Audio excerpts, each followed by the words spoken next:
From the probiotic-packed punch of kombucha to the mold-filled tempeh that takes on the flavor that you savor. Good morning, good afternoon, good evening. I'm Jason Burns. And I'm Danny Nucci, and this is the What the Fuck Are You Talking About podcast. You like tempeh? Is tempeh part of your... Tempeh.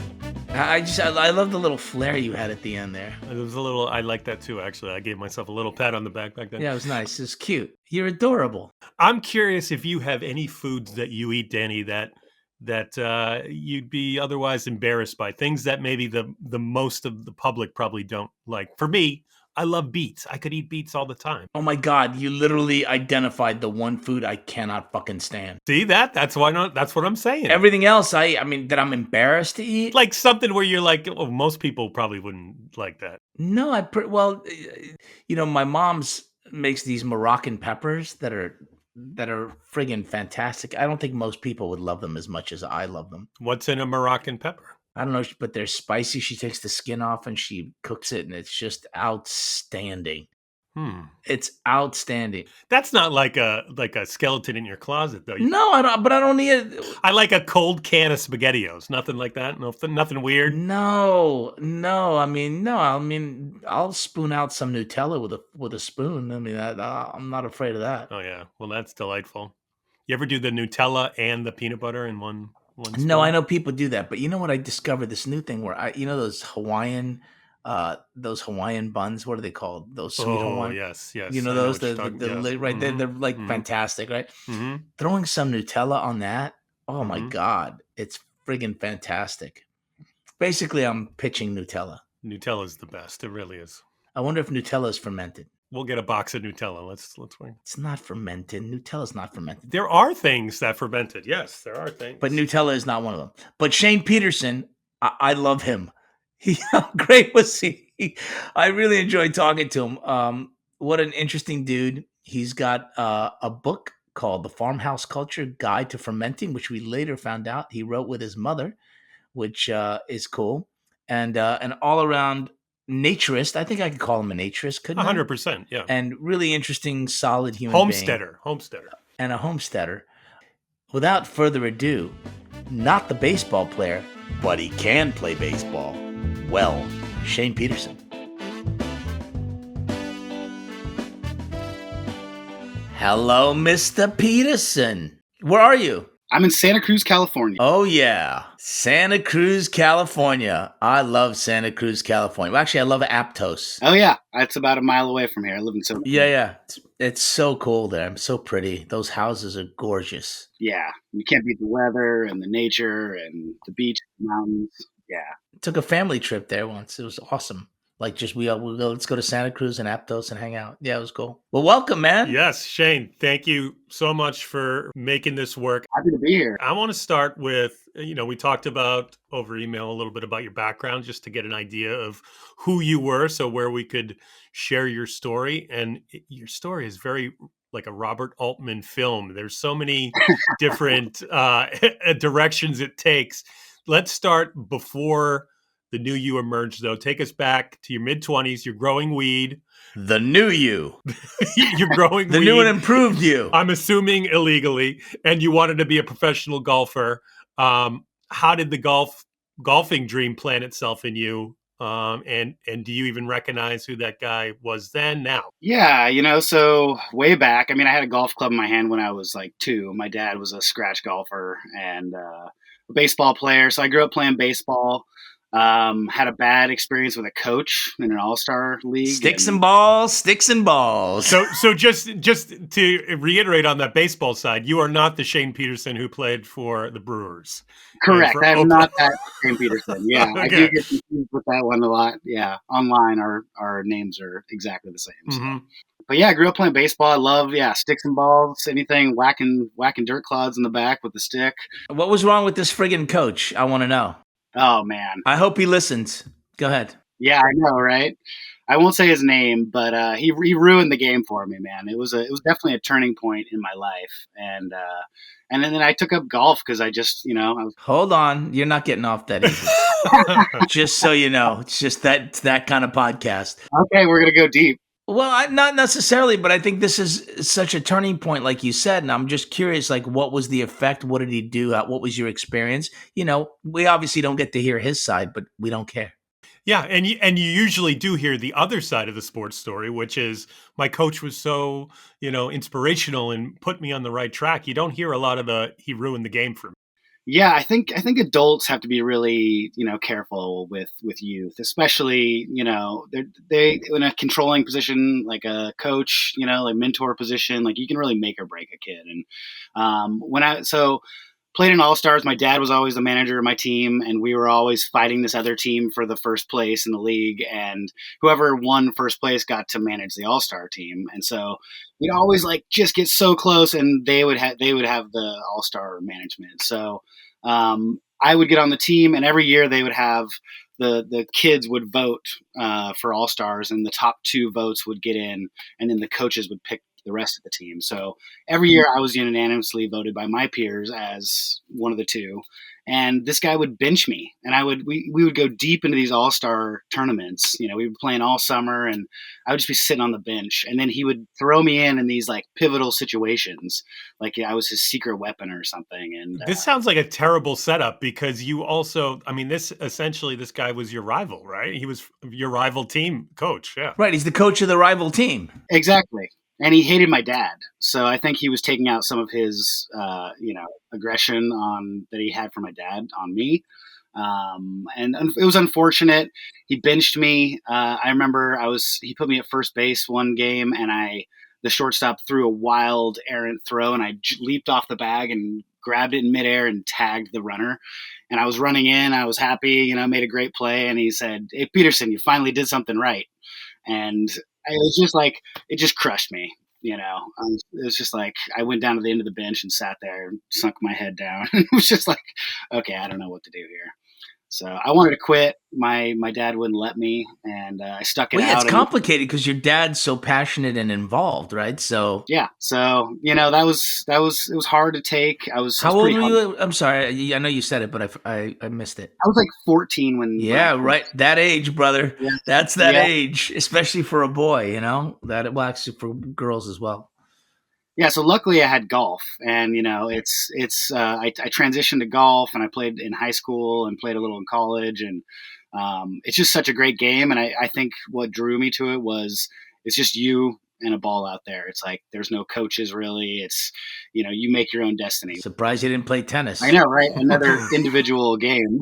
I mean, you're very country club. I mean, we got golf, we got tennis. So you just went from baseball to country club. We're going anti-country club here. When did the transition from golf to growing weed happen? Because that was a big part of your youth back then as well, right? Yeah, man. Well, I moved to Santa Cruz when I was 19, and I was going to school down here. Fuck yeah, bro.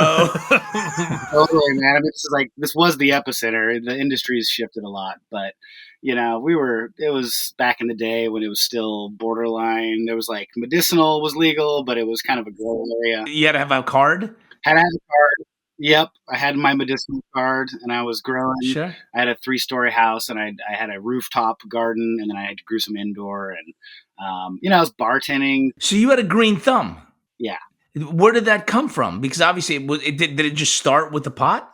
My grandfather was a gardener, so I grew up in his garden. There it is. Really impactful moments in the garden with him as a kid, and that's amazing. I love that. So that's essentially where it came from. So you were like, yeah, I can do this. Totally. So, and I started growing like flowers, and it started with just random plants, and then I was like, might as well try my hand. Oh, I thought you meant in addition to. I see the rooftop with full weed plants and some lovely. Oh yeah, flowers. You got to dabble them in there. I had some nice dahlias. Let me ask you this about weed plants on a rooftop. Do they attract the bees like other flowers do? They don't. They're not a great source of nectar or pollen. So they're not really a good honeybee or pollinator plant. But they attract humans. So I had to be careful. Boy, do they. So you've got this rooftop, and then you're selling out of the house, I'm assuming. Yeah, I was mostly to friends and to the clubs. I was selling to the medicinal dispensaries. I was bartending 3 nights a week, and I was We're like locally grown. totally, man. But there's also like there's a sense of like entrepreneurship even then, right? Because you have to go out and make your own way and get your clients and all that stuff. Yeah, man. And I was more concerned with the golf. It was kind of just like a hobby, something I did that was lucrative on the side, and bartending kind of paid the bills, and growing weed was just kind of a side gig. Did you have a bigger picture, or were you just like, this will work for now? I was kind of at that point just trying to find my path. So you were basically going, I don't know what I want to do, but this is what presents itself, so I'm doing this for now, kind of thing. Exactly. Yeah. Well, I was going to say, well, let's talk about that path, because obviously we're going to get into fermenting later. But can you just give us a little taste of how that subject, how fermenting changed your life and put you on a new path? Yeah, man. Well, I know exactly when it was. It was 2012. I got into a really bad car accident, actually, and I kind of went through a little bit of a spiritual awakening. I Well, realized what happened? What was the car accident? I was driving home late night from the bar one night, and just I don't know what happened. Actually, Did you have a few? I had a few. I had a few. Didn't get a DUI, luckily, but I drove off the road and wrecked my car, wrecked my face, like had to get life flighted. It was a huge wake up call. And kind of simultaneously with this, I had just previously moved up to the mountains. I had quit growing weed. I had started looking for other opportunities besides bartending, and I decided I just wanted to So live. you were lost, is what you're saying. Growing weed is no longer a thing. I'm bartending. I realize this is not a sustainable way forward, and I'm looking for something alternative. Yeah, in a lot of And ways, next thing you know, you're in a fucking ditch. yeah, pretty much. Yeah, that was. I wouldn't call that rock bottom, but it was. It was a slap in the face. The universe was like, More of a punch, really. yeah, But go on. yeah, wake the fuck up. So, simultaneously with this, I was just feeling really, unfulfilled by the bartending and the growing weed and my path, and so I started searching, and somebody gave me a book called The Tracker by Tom Brown. He was raised by an Apache scout, mentored by an Apache scout, and he wrote this book called The Tracker that's just all about indigenous wisdom and spiritual, beliefs, and his whole experience as a white man in that context, coming to. So it's very Native American based. It is. It is. Yeah, yeah. Yeah, and I do have some Native American in me. My grandfather was part Chickasaw, so Oh, it's all leading in one direction, ain't it? Go on. And were you reading this before the accident or after the accident? before the accident. And so, yeah, the accident happened after I moved to the mountains. I read The Tracker. I went to Mount Shasta and did a wilderness indigenous skills course for 10 days. So this really inspired you. You were like, oh, I really want to try this. This is fascinating to me. It totally lit me up. It was like the first time I felt Wow. fire, and I was like, this is something that. And you just found a course. Somebody was doing this at Shasta, which for people that don't know is not that far north from Santa Cruz. It's not, yeah. Northern California, there's a place up there called Headwaters Outdoor Survival School. A lot of kids go to it, but in the fall, it's mostly adults. We had a small class. There was like 5 of us, and really hands-on instruction, making fires with hand drills and bow drills, and making arrowheads, and it lit me up. And we did a sweat lodge one night, which was just insane. I mean, just so profound. They call it the mini death, and you feel like you're going to die in there, but it is transformational. And then I had a experience with a mountain lion in the woods by myself at night, which also was very poignant and taught me. Hold on. Yeah. So here you are on a hike. What do you want to walk about? What do you just time to take a pee? What's going on? Why are you walking by yourself at night here on this I know, this thing? right? Give you some context. So it was our last night there, and there was a woman in our class, and she was like more badass than all of us. She was just this tough chick who knew a ton about nature, and there was this upper camp. I love her already. Yeah, she was amazing. She was like Great. cold plunging in the river every morning, and she was way tougher than any of the guys. So the last night we were there, she wanted to keep a fire going all night. And there was this upper camp that was about a mile from the main camp. And so her goal was to just stay up all night and keep this fire going. And it was such a bonding experience. All the guys in the group, we wanted to support her. So we took turns going up and sitting with her and helping her with the fire and just like keeping her company throughout the night. And so there's people going up and down that trail just at different intervals in order to help her keep the fire going. Exactly. Yeah. Sure. So it was this lonely, dark trail up to the upper camp kind of thing. Exactly. Sure. I'm with you so far. Yeah. Okay. So here we go. It's your turn. It's Peterson's turn now to go up. Yep. And actually I'd gone up and I'd sat with her and I was coming back to my camp to go to sleep. It was maybe 3 a.m. and so you did your duty. You're like going back. Now I can go to bed. Yep, totally. And so I'm coming down this trail. There's a creek to my right, and there was a right-hand turn that I was supposed to take, and I took an early right-hand turn. And you can kind of sense the metaphor coming. It's like I took the wrong turn, and it just stopped me in my tracks. It was in the creek bed. The mountain lion was down below me, maybe 10 feet. About 8 to 10 feet from where I was standing, and I scared it. That is just so fucking frightening. Oh, how big was this thing? I mean, just for context, did it look like a big cat? I mean, were you just like, this is a big cat?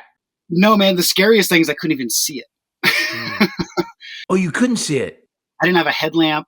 Did you just heard it? It growled at me. Oh, fuck. It literally sent shivers down my spine. So you didn't know what was growling at you? I had a pretty good inkling it was a mountain lion, but it took it, like instinct took over before my logical brain, actually. Yeah, I'm sure you had the warnings when you arrived at camp to beware of the mountain lions. Yeah, for sure. I mean, there were bear and mountain lion and all kinds of critters up there. So he roared and what you hold on. Wait, he roars? There you are. You can't see him. You're pretty sure it's a mountain lion. Then what happens? You need a new pair of shorts. Yeah, exactly. But that's secondary.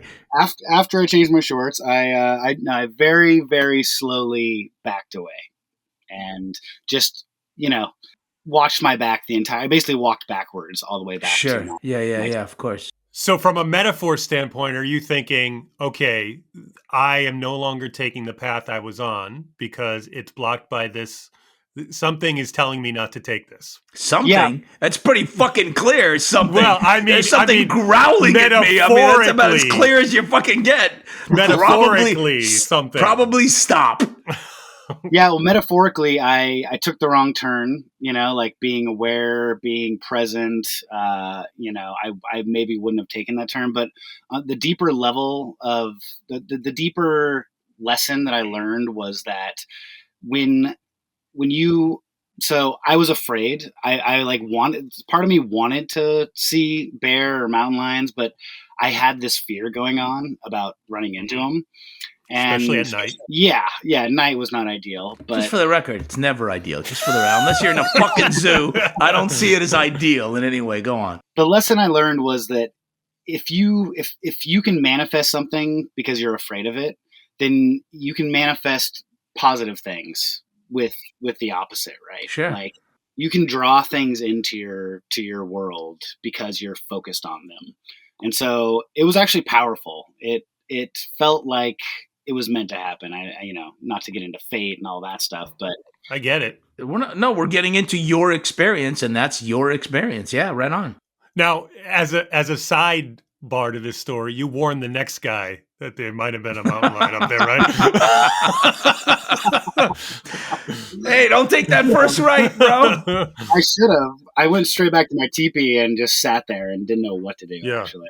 Yeah. So Shane, let's talk about when you go to paths, when you're looking at the paths, and I know that you helped build a very successful company with sauerkraut, which ties into the fermenting, and then you sort of got burned out on the big business side of it. I'm curious. You seem to be a dude who knows who he is and knows his values. Near death will do that to you. Yes. Was it hard to walk away from that business and knowing that you helped build it over the values? And how did we get into sauerkraut?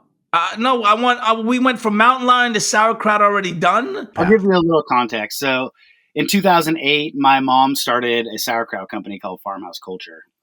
She was a chef. She had a restaurant in Germany, and so she had discovered real sauerkraut. How appropriate. Yeah, totally. Mhm. She had discovered real sauerkraut over there, not the pasteurized, soggy stuff we get at the ballpark. The one, the sauerkraut that made it famous. Sure.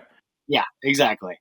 So, she had this idea, and the timing was right. The microbiome science was starting to come out, and people were starting to wake up to, living foods and the health Yeah. aspect of these foods. Mm-hmm. Also, like the farmers market kind of movement was booming, and like the local food artisan scene was happening. And so she started this small little kraut company to begin with. She had this smoked jalapeno sauerkraut that was a hit. And so she hit me up in 2008 and was like, "Hey, I'm doing this thing. Do you want to come help me?" And she's in Germany, Shane? At the No, this time? is in Santa Cruz. Okay. This is in Santa Cruz. She moved back and started in 2008. And then in the beginning, it was just the two of us. Literally, she did farmers markets, and I hand mixed cabbage in barrels with salt and cabbage. And we'd make like, 4 or 5 barrels a week kind of thing. And very quickly it took off. And it was like a runaway freight train for about 10 years. And we were doubling in size every year. We got into Whole Foods. At one point, we were making millions of pounds of sauerkraut a month. We were in 10,000 stores nearly nationwide.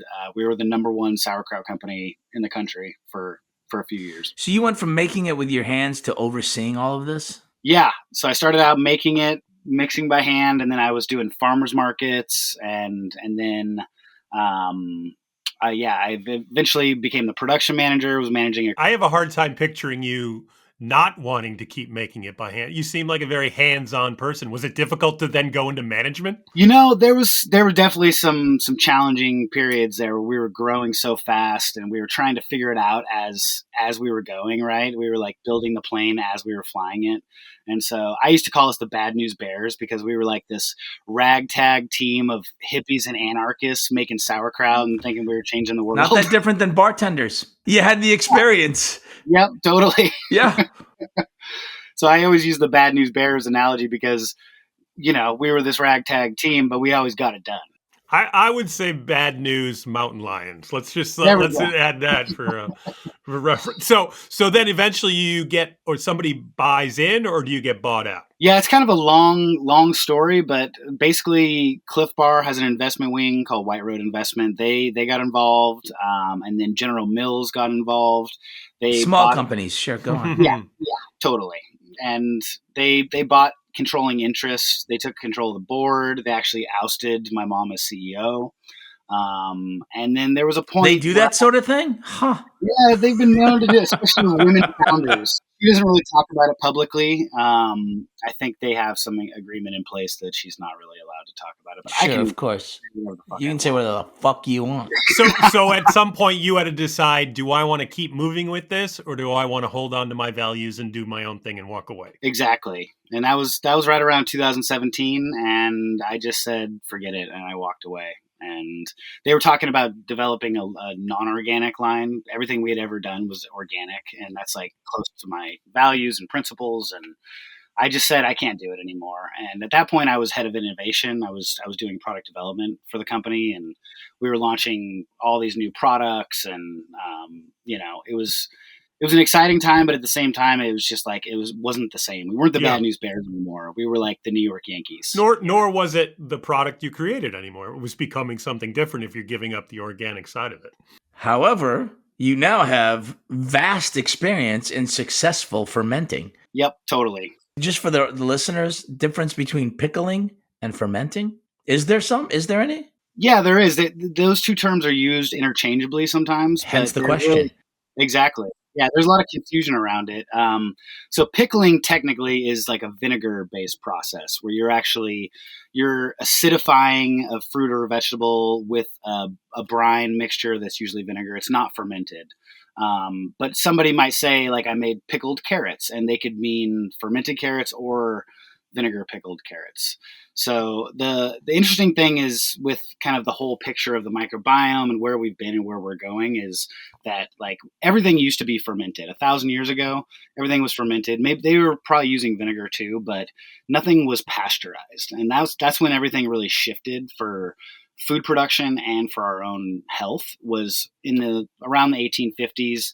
They figured out pasteurization. We didn't even know that these microbes were there until we had a microscope and we could actually look in and be like, oh, there's all these little bugs floating around. And that's when they figured out, okay, if we heat process things, we can kill everything. So like a fermented sauerkraut will literally last years in your refrigerator. It might not be alive in 3 years. Mm-hmm. There's a die-off that happens with the bacteria, but it'll last for years in refrigeration. Whereas if you pasteurize it, it's going to be completely dead, but it'll last indefinitely.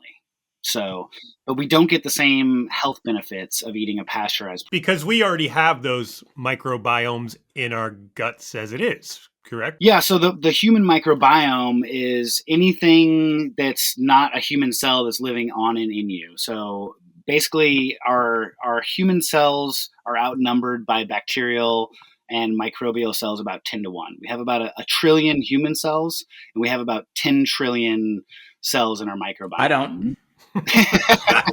You refuse to acknowledge your microbiome.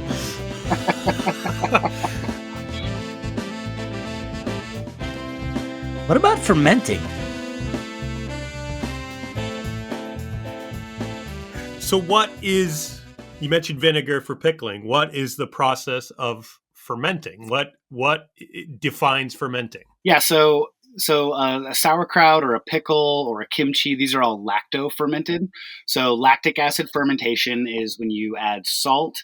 You can let's take a look at sauerkraut. It's kind of the best example. Cabbage is one of the best things to ferment because it has the right mixture of sugars for the bacteria, and it also contains all these lactic acid bacteria on its leaves. So when you cut into a head of cabbage, you expose the sugars to the air, to the atmosphere. So by adding salt, you are actually giving the lactic acid bacteria an edge over spoilage organisms. So lactic acid bacteria, they're halophilic, which means they're salt loving. They can survive in salty environments, whereas like yeast and mold and other things, they don't like salt. So you're essentially shifting the balance to, you guys that basically ruin the food can go away and we're taking over in essence. Exactly. Sure. Exactly. So, and you just need to give them an edge for just a minute because after about 3 to 5 days, they produce so many acids that nothing else can live in there. So you can actually inoculate a batch of sauerkraut with E. coli, and at the end of the fermentation, there will be no more E. coli. Like that's an excellent way to put it. I mean, that clarifies it. Really does. Yeah, it is like the safest thing you can do. It's actually even safer than pasteurization because you can get botulism and other things growing in a dead product. Whereas in a living product, these bacteria, they produce all these. It's almost like chemical warfare. They produce all these chemicals that just make it so inhospitable, nothing else can live in there. So, thousands of years ago when this process started and we didn't have microscopes to know that there was a microbiome, what were they doing to do this? Like, they just were trying to make the food last longer? Yeah, I think, it's like one of those things, like how did humans figure out which mushroom was edible, right? It was poor sap ate the one that wasn't. Yeah, a lot of trial and error. Trial and error. Yeah, it's like food tasters, if you know what I'm saying. Yeah, exactly. You taste it first. Yeah. So there is a line though where if you add so much salt, you can actually preserve something, but it won't be fermented. So there is like an upper limit where if you add for sauerkraut, 2% salt is pretty ideal, but you can get away with like 1.5 to 3.5%. But if you get up to 10% salt, nothing's going to survive, right? It's just going to preserve it. Yeah, then you get into like what the Civil War soldiers were eating, salt tack and dried beef, that kind of stuff. Right. Yeah, a lot of the meat products are preserved. They're not fermented. So, and there's a lot of products out there that are fermented, but they're not alive, right? Like sourdough bread, or there's a number of products that are fermented. Coffee, chocolate, a lot of things we consume on a daily basis are fermented, but they're just not living. So kombucha fermented. Yeah. fermented. right? Which was a huge craze about, I don't know, 10 years ago, 15 years ago. And the idea behind that was gut health, really.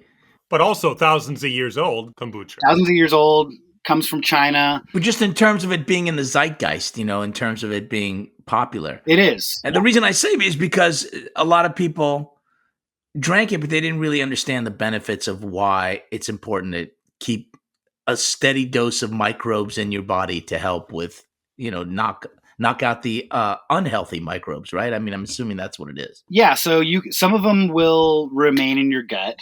So sauerkraut or yogurt or kombucha, all these foods, you're adding these living organisms to your gut, and it does help with digestion. Kombucha is also full of all these healthy acids that are good for your skin and good for digestion. But what's fascinating and kind of leads into an overarching view of the microbiome and some of the other things I'm into is that this piece of information really changed the way I look at my microbiome, is that bacteria can actually swap genes with one another. So if you go out into the forest and you get your feet in the soil, or if you're gardening and you're composting and you're getting it on your hands, there's no danger of that, but go on. Yeah. Yeah, no, that's all really great for your microbiome. But these bacteria can actually swap genes with the bacteria that are living in your gut or on your hands. And so you can look at it like they're trading tools, right? So this bacteria in kombucha might have, this one gene that you don't have present in your gut. And so they can swap genes and just trade them out like you and I swap playing cards, So they're like Pokemon is what they are. Right. You're collecting them. Totally. So it's really important that we get these living foods in our diet. And once upon a time, we did. It was just part of, to your point, we were doing it to preserve things, but we had this secondary benefit, which is actually a primary benefit, right? So is there a time frame of when we began to understand this benefit, like where we as a society said, oh, this isn't just helping this food last longer or making it taste a specific way, it's actually helping us? Yeah, well, we had basically a full-on war on bacteria for about 150 years. And it wasn't until about the late 90s, early 2000s when the microbiome science started coming out. And then now it's just every year more and more science is coming out. It's actually hard to keep up with. I remember Jamie Lee Curtis being on the commercials for yogurt telling us about to eat good stuff for our guts. Yeah, it's mainstream when you got Jamie Lee Curtis. And the cool thing is obviously you're this is a revolution for you that feels very purposeful. So talk about how it just sort of became the thing that sort of launched you, and that you're really here to talk about. Authored 2 books, one that was like a huge bestseller. We're getting to the books. We're gonna get to the books. I want the book, but I want to know how we got to the books. Yeah, so there's kind of a recurring theme you can see with nature and fermentation. And so in 2012, concurrent with all those things I was talking about with going to Shasta, I moved to the mountains and I started homesteading. And so I was working for the sauerkraut company, but I was also like growing all my own food. I was milking goats. I raised pigs and chickens. I became a beekeeper. And then when you do that, inevitably you have a surplus, right? And it's like I started growing peppers specifically to make pepper mash, to make hot sauce. And then I started growing pickling cucumbers specifically to make my pickles. And I just became obsessed with growing things and preserving them and just studying all the arts, like the lost arts that we used to know, and also coupling with that the scientific background that I now have. And so that's how I really got into it. And so that time with your grandfather growing up, his green thumb, I mean, it's really paid dividends. Yeah, incredible. And so when did this turn into, I'm now going to share what I've learned and write books on it and become, in essence, an expert on fermenting? Yeah, man. It was 2014. I love the dates with this guy. This is the best, right? Exactly. I couldn't tell you what happened when. Go on. Sorry. Well, when you publish books, it's easier to remember. Sure. I know when they came out and when I wrote them. But this guy, Soren Eilerson, who's I call my brother now, he's Irish kid? Danish. I'm just kidding. I'm just joking. I'm sorry. Go on. I'm sorry. I'm interrupting. I'm being a dick. Go on. No, that's okay. So he just showed up on my door. He was out here in California. He's an innovator. He's got this company in Denmark that he was doing meal box delivery plans before Blue Apron, and he's got a biodynamic farm, and he's really into like everything that I'm into. And so he just showed up. He was on an innovative tour, just like looking for inspiration, and he knocked on our door. Basically, just started emailing us, and we hit it off. We went for a run in the forest, and he invited me to Denmark. He's written like 40 cookbooks, so he's a chef and an innovator and just an amazing guy who's doing great stuff in the world. And he wanted to learn about fermentation, so he said, come to Denmark. I'll show you how to write a cookbook and produce a cookbook, and you can teach me how to ferment. So I went over there in 2014, and I lived with him and wrote this book. And we produced the whole thing ourselves. He has a deal with the publisher, so we did all the photography and food styling, and I wrote all the text and the recipes, and it became a huge bestseller over there. So that was the first book. And then the second book was Farmhouse Culture, the Farmhouse Culture Guide to Fermenting, and that was my mom and I actually wrote that together. And it was right around the same time we were both leaving Farmhouse Culture, so there's some irony there. But yeah, that we have 120 plus recipes, everything kraut, kimchi, kombucha, kvass, a lot of K words in there. Sure, I'm picking that up. Also, what foods are fermented that people don't necessarily think of as fermented or just not as aware of it? Yeah, so like I mentioned, bread is one that's really common. Obviously, it's sourdough, right? Is fermented? Sourdough, yeah. But even a lot of other breads have some kind of starter, some kind of yeast leavening agent. But then they're killed, right? So to keep these bacteria alive, you have to actually move them into refrigeration. Whereas like coffee is roasted, so that coffee is fermented, but then it's roasted. So coffee is fermented. I did not know that. It is, and chocolate's a big one. Everybody loves chocolate. A lot of the nuanced flavors in chocolate comes from the fermentation process. So the roasting is part of it, but most of the flavor comes from fermentation. All right, so I got a audience question for you. Why can I stay consistent with this? Is it an audience question or a listener question? You're like, I don't know. You keep struggling. I don't know why you struggle. Today we're calling it a listener question, Shane. So the listener, Poppy R, wants to know, if I wanted to start fermenting at home, where should I start?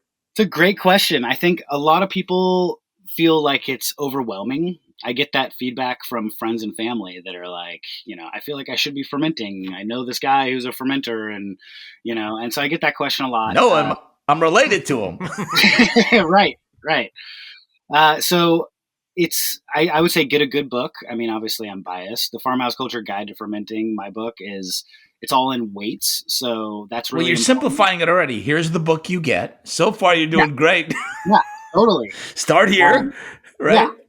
I mean, having a good understanding of like the science and the craft is helpful. You don't have to like be a scientist. That's what I tell people. You don't need to understand microbiology and science to be a fermenter, right? And it's not like canning or jarring, Shane, where somebody can make an error and then get really sick. I mean, it's not like that where you can hurt yourself. True. Yeah, it's actually much safer. So, get a good book. You can buy these lids they fit onto a mason jar, so you don't have to buy like an expensive crock. They have these special fermentation lids you can put on a half-gallon jar. And I would say start with sauerkraut is probably the easiest. Pretty hard to mess it up. Sanitation is key. Sanitation is actually like really vital. You got to sanitize all your equipment beforehand and be diligent. And then going off of a recipe that's in weights and not, I see a lot of recipes out there that are like 2 heads of cabbage and 2 tablespoons of salt, right? Whereas a head of cabbage can weigh a pound or it can weigh 10 pounds. So what the hell does that mean? It's a big fucking cabbage, 10 pounds. The winner of a state fair right there. So Shane, a lot of people are probably doing this now and not even realizing it, which is everybody's doing home brew now, which is basically the same. That's fermenting, right? Yeah, that's one we haven't mentioned is alcohol is a fermentation. It's a yeast fermentation. If you're a home brewer, you're fermenting, and it's very similar process. Sanitation is key, weights, all that stuff. It's just you're using a different microbial symbiont to produce a different outcome. You're using yeast to produce alcohol, but it's all the principles across kombucha and kraut and alcohol. They're all the same. You're adding sugar, some kind of sugar source, either in the form of a cabbage sugar or cane sugar in kombucha, or malted grain is basically sprouted grain that's exposed all the sugars for fermentation. So, and then you're using different microbes to digest that sugar and produce something you want, to simplify. So can you make an alcohol out of cabbage? You know? I bet you could. I bet you could. You could make a very low alcohol cabbage based drink. You could. Yeah. Well, Shane, for Poppy who wanted to know where to start, where's the best way for her to get your book? What's the best approach for her? Yeah, it's pretty much available everywhere books are sold. I would say, go support your local bookshop, find it locally. If they don't have it, tell them to order it. Obviously, Amazon it's widely available. But yeah, I would say support your local bookshop. And before we go, for Danny and I to have our own personal run-in with a mountain lion, how do we go about doing that? Hold on. Mine just died over here. Oh, yeah. You had the one in L.A. I live in the Hollywood Hills. Mine just died, the mountain lion. Oh, yeah. Recently, I've actually been reading about that mountain lion. Yeah, by the way, I hiked those trails up there and never saw them. Always afraid of coming around the corner and seeing them, but I never did. I would say for people, I know you're joking, but I say getting out. No, I'm not. I love animals. So I'd be like, oh, a kitty. I'd be like that guy who goes up to it. And then it would be a singular I'd be fermented. Just me. It's the Danny podcast. Well, I was just going to say, getting out into nature is another aspect of the microbiome. And, there's the mountain lions are out there, but, they're more afraid of us than we are of them. And, getting out, breathing in that forest air or the ocean air, it's all good for your microbiome. And, I'm a barefoot runner. I run out in the forest in minimalist sandals, and I'm trying to get as much input into my microbiome as possible. So I would just encourage people, just get out in the forest. There's nothing to be afraid of. I'll tell you my story, Shane, because I think you'll appreciate this. And I think Danny already heard it, but I did a past life experience once where you go under a meditation. And in my past life experience, I was like this creature, like this mammal in prehistoric times, like living in the microbiome. And then I saw myself like sort of die and decay and become part of it. And I was like, whoa, this is like really trippy. And the woman who was doing the thing had never had anybody who was not a human in the past life experience. But yeah, I felt one with the microbiome. What were you, a woolly mammoth? No, it was like this little creature. You ever see like Ice Age, like that little like rat creature? Yeah, it was just like a little rat creature. Oh, I see it now. Yeah, you see it, right? It's I really carried the look forward. Well, they say that we all actually evolved from a tiny rodent that survived the last, yeah. So we're all interconnected, man. We're all rat relatives. Yeah.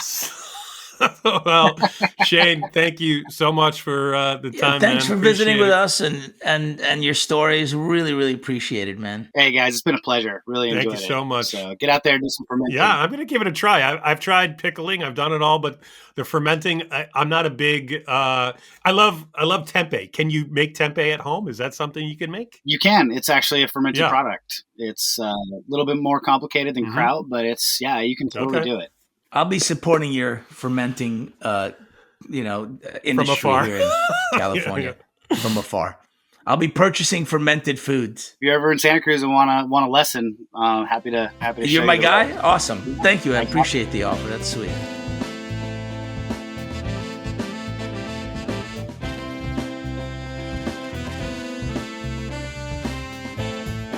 Oh man. He's so funny. He's like, when you're home composting, I'm like, never gonna happen. I mean, I don't know what the opposite of green is, but I am just incapable of getting out in the yard and doing it. I mean, I see the value of it, but like, it is not my thing. I'm horrible at it. There really is something to be said about just like a fresh tomato as opposed to like the store. It just tastes different. Fresh cucumber, all those things. It's good. I'd rather go to a farmer's market and buy it. Do you know what I mean? Like, I don't want to get busy.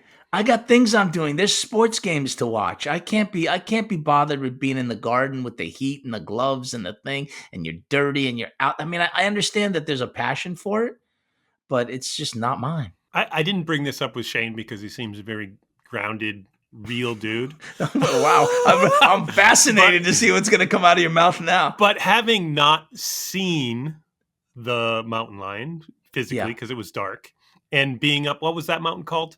The Mount Shasta. Mount Shasta, I know, Yeah. is known for having a lot of odd and unusual sightings. It could have been Is it Bigfoot. really? Yeah, You would know that. It could have been Bigfoot. I'm just saying. Really? That's what you're going to go with. Silence. It could have been big. Listen, as a side note, it could have been Bigfoot. I didn't want to bring it up, but it absolutely could have been Bigfoot. Well, I mean, he really survived. I mean, he could have been one of those, but he wouldn't have seen it anyway. He didn't have a light. Well, I mean, usually those supernatural things are pretty good about, not being seen. So he could have avoided it anyway. I mean, can't the guy just have had a spiritual experience as opposed, as Wouldn't a it have result? been more spiritual if it was No, Bigfoot? I don't think it would have. No, it would have No? been literally something out of, something out of, unsolved mysteries or something. He changed his life, man. He's like, you know what? I want, this is what I'm doing with my life. It's so cool.